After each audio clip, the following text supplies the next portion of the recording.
Hey guys, Wyatt Claypool here. A bit ago, I posted a chart that looked like this on X, and there's a bunch of liberals freaking out about it for very ironic reasons.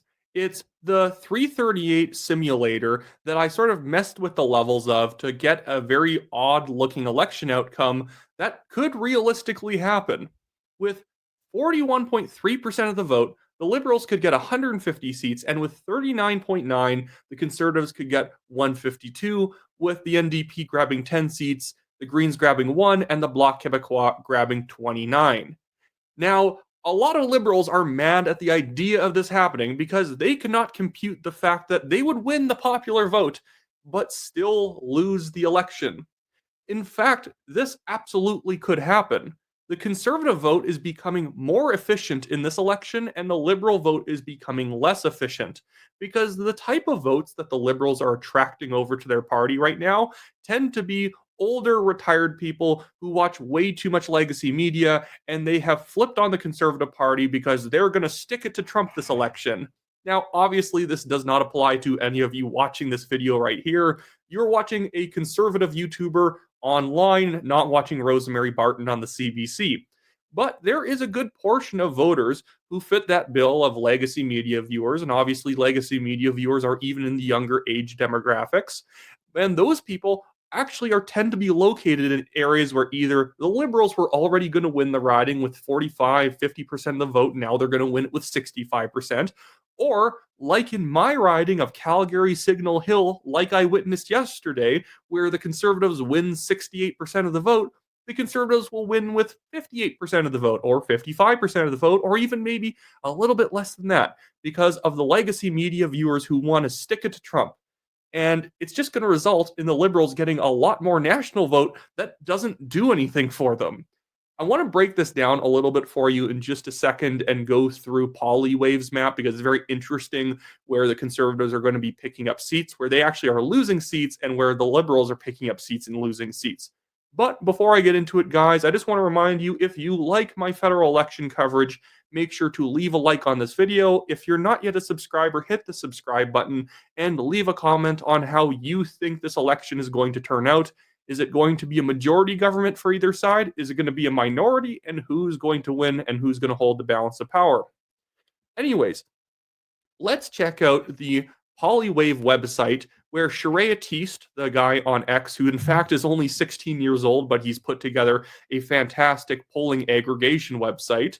Right now, with his model, he has this race rated as 41.4% liberal nationally and 39.3% conservative, 9% NDP, 6.5 block, 1.9 green, 1.2 PPC, and 0.7 independent or even other smaller parties. Now, this is actually basically what I had in the other chart I just showed a second ago. And you're going to look through the seat counts here, and they're going to feel a bit weird in the sense that the Conservatives are dropping seats in the prairies and they're dropping seats in Alberta, but they're picking up seats on Vancouver Island. They're picking up seats in southwestern Ontario. They're picking up seats in East Ontario. They're picking up seats in Atlantic Canada and Winnipeg. They're even grabbing up the Yukon. This is not an election outcome that you will have expected. And I do believe the polls actually might miss. Now, Sharia Teest, his poll or his model can only base itself off of the polls that are out there. So he would probably rate it a little bit differently if he was just making up numbers that he thought were more accurate.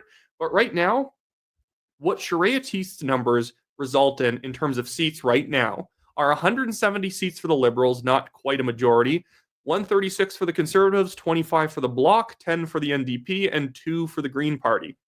Now, I want to take you to his map section here because I have some special insight on where the Conservatives are doing well based on my travels around the country.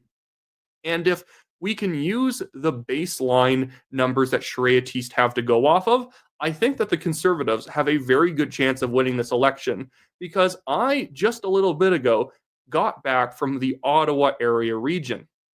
And right now, the map that Sharia Teest has puts it as pretty much just going the exact same way it went back in 2021. Check this out.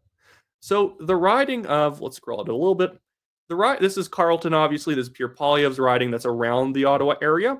But the riding of Canada, Charest currently has going 57.9 Liberal to 35.4 Conservative. I can guarantee you this is a Conservative pickup riding. It's a more working class neighborhood or riding in the Ottawa area. And right now, Greg Kung, the Conservative candidate, is massively outnumbering Jenna Sudds, the current Liberal MP there, in terms of signs on private lawns. I've been told that he has more than 2,500 sign requests from locals in the area who want to support him, which is unlike any election the Conservatives have had in this area. Now, also, I was in Nepean.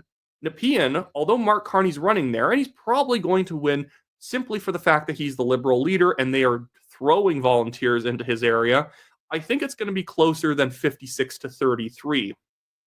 In fact, Carney actually might screw over some of his incumbents in this area because he has been poaching volunteers from people like Jenna Sudds in Canada, and he's been taking them from people like Anita Vandenbelt in Ottawa West Nepean.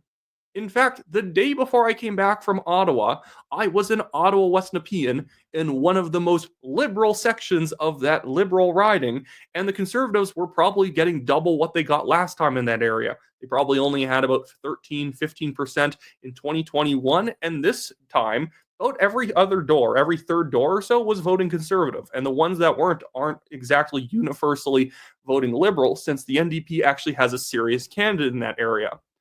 This is where this might be a very strange election. We might lose Calgary Confederation. We might lose Calgary McKnight to the Liberals. Calgary McKnight, granted, is a new riding that George Chahal jumped to get out of Skyview. But still, Conservatives might drop some ridings in Calgary and Edmonton, but they're going to pick up weird out-of-the-box Ottawa ridings. They're probably going to be grabbing up ridings like Kitchener-South Hesper here, Kitchener-Conestoga, and Cambridge. Based on the demos and based on the geography, I don't see these areas, especially places like Kitchener-Conestoga with a Hutterite population. They're not going to be going for the Liberals. And now, this is the thing that Charest does better than any other pollster out there. I will be linking the Polywave website below.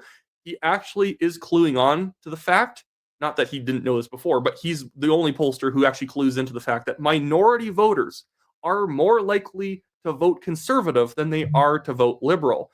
In fact, it's white voters who are propping up the Liberal Party right now. And I just got off the phone with a guy who is deeply involved in polling analysis. And what he pointed out, and by the way, even this map has like only one of the ridings in Newfoundland going Conservative, and I can say that's not true based on the fishermen protests we've been seeing and all the people who know that the Liberals staying in power basically ruins their entire industry. But what I was told too, and it made a lot of sense and something that people should consider, is in this election, the reason why we can be decently confident that there will be a polling miss is because the media has been so hard on Pierre Poilievre and the Conservatives, comparing them to the Republicans and Trump, that I think what we've generated is a shy Conservative voter. Somebody who's not picking up the phone to take a poll, or if you ask them on the phone or an online survey, they say Liberal, even though they're going to be voting Conservative because, well, the whole patriotism game that the media and the Liberal Party have been playing has made people artificially say Liberal when you ask them, but in fact they're actually going to be they're going to be voting Conservative simply because that's who they were already committed to a year ago. And just because there's all this news about the trade war and Donald Trump going on doesn't mean that people are actually going to change how they're going to vote. It's just that Liberals, through a response bias, are still more likely to pick up the phone than the Conservatives are. Like some of these ridings that they have going Liberal and Conservative on here, and this isn't Charest's fault, a model can only be so accurate, especially if polling is off. A lot of ridings that you will see on maps like this just don't make any sense in terms of where they're going. I do think Bay of Quinte is going to be going towards the Conservatives. If you've seen how things have been going for Mark Garrettson, the Liberal incumbent in Kingston and the Islands, you would not believe it's 54% Liberal to 27% Conservative. And here is my theory of what's going on, and I think it's playing out well. The Bloc has been tightening or strengthening itself around the Montreal area, and I think they still have a few more ridings around Montreal to pick off and sort of enclose the Liberals in Montreal. This is another area where the Liberal vote has become very inefficient. They're actually up in Quebec compared to 2021. The problem is most of that vote increase is in places like Vimy. It's in places like Papineau and on St. Laurent, places where they're now going to be winning more than 60% of the vote, where previously they had only won, 50% of the vote. Some of these places they're rating the Liberals win at literally over 70%. That means that most of the increase in national vote is going to places where the Liberals can't win or they were always going to win. So on election night, if we see the Conservatives come in at 40% and the Liberals come in at 41, don't be shocked if you see the Conservatives pick up 155 seats and the Liberals only get 142. I almost kind of see this entire election right now going into the final few days as, if you're a history buff, Operation Market Garden. We have a few different operations going on right now, and in the whole analogy of it, the Conservatives are driving down the road trying to get to Arnhem right now, and the Liberals are trying to break out of Montreal. If the Liberals break out of Montreal and they start winning all these bloc seats, I think it's over for the Conservatives. I don't think that's going to happen because Yves-François Blanchet had a fantastic French and English debate. He has hardened up all of his support around the Montreal area. The donut that the BQ has in that area, I believe, is going to hold. So I think that is already one operation that has gone in the Conservatives' direction in terms of it's not benefiting the Liberals. Now, we have a few other objectives that the Conservatives need to secure. If they can win a third of the seats, or even half or a little bit more than a third, a little less than half the seats in Atlantic Canada, we are absolutely in business. If they can sweep Southwestern Ontario, and then they can also pick off seats in like 1 or 2 seats in Ottawa, if they can pick off Niagara, if they can pick off a St. Catharines, this is a Conservative minority government. And then all we are determining is how strong the minority government is going to be and how much Bloc Québécois support they will have to rely on. So right now, I know there's a lot of dooming people on social media whenever they see a poll come out that shows the Conservative Party 3 points down. They're like, oh, there's no way the Conservatives can win because remember last election, they beat the Liberals by 1.5 points and they still got less seats. This might be a completely inverted game now where the Liberals, because they are winning a lot of, addicted legacy media viewers in ridings that the Liberals will never win or they are already winning, Parkdale High Park and, my riding of Calgary Signal Hill, those two national vote increases in those ridings literally don't mean anything to them, where the Conservatives are gaining in places they were only losing by 7% last election. They were only losing by 3% last election. Working class neighborhoods, heavy union neighborhoods, they keep getting more and more union endorsements, police association endorsements, fishing authority endorsements, like Port Authority endorsements.